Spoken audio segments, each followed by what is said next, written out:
And now, for this week's State of Trade in Star Citizen. Trading surged for the first half of the week as more players took advantage of the current rental bug.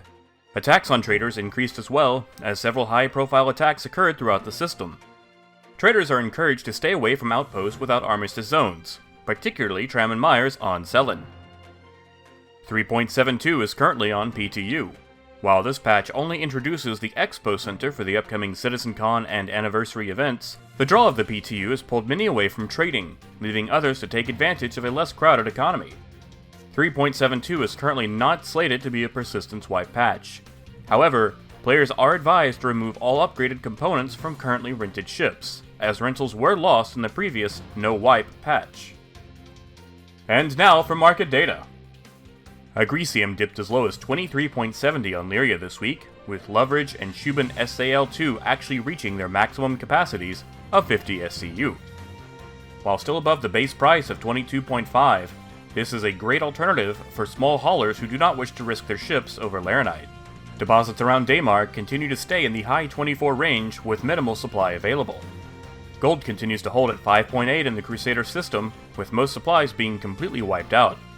Deposits around Hurston and ArtCorp hold at a base of 5.4 and see plentiful stock. Titanium continues to surge as a choice commodity. Its base price of 7.10 was rarely seen this week. Ariel deposits rose as high as 7.30, with ArtCorp seeing deposits following the same and Crusader holding firm at 7.96 UEC. Tungsten continues to be surprisingly strong as Daymar deposits hit as high as 3.80 again and have been consistently drained. While all other locations in Stanton hold at a base price of 3.55, Crusader continues to see an increased interest in the commodity. Aluminum holds at a base of 1.11 and sees no change. Legal Vice sees increased movement. Distilled spirits surged as high as 4.57 from a base of 4.20. Stems from Deacon's research rose to 2.92, up from 2.80. The illicit drug trade continues to be oversaturated with no relief in sight. Drugs simply are not worth moving in bulk since 3.5.1.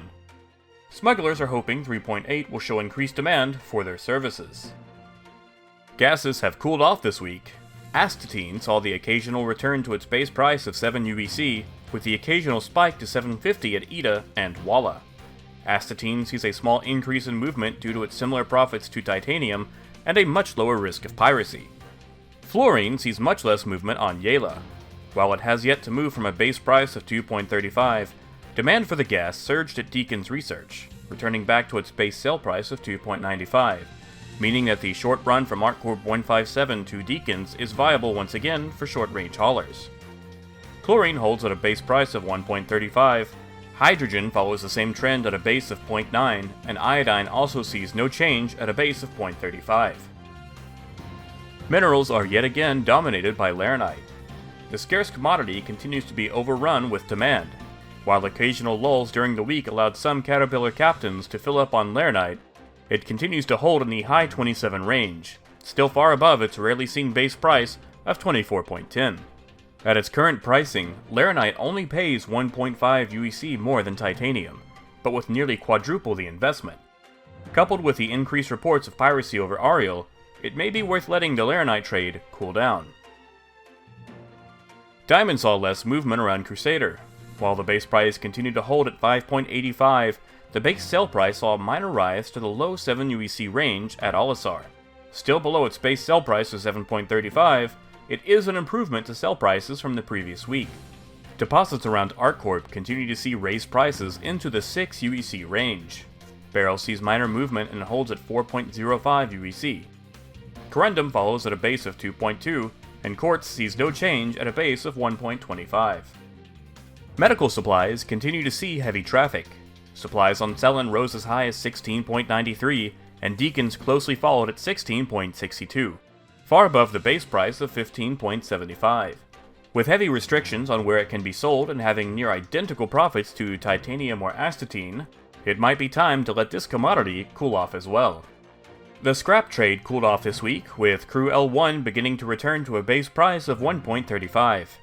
Grim Hex continues to hover near 1.48 UEC, as some traders refuse to abandon the route.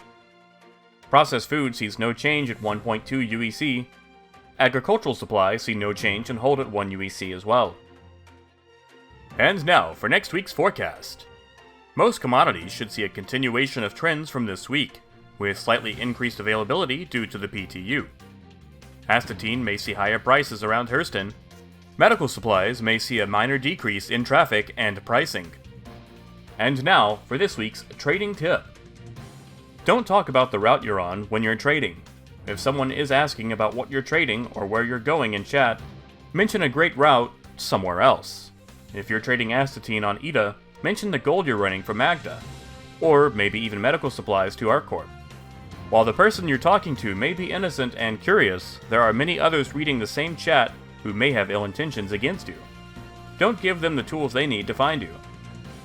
That's it for this week's State of Trade. Until next time, keep on trucking.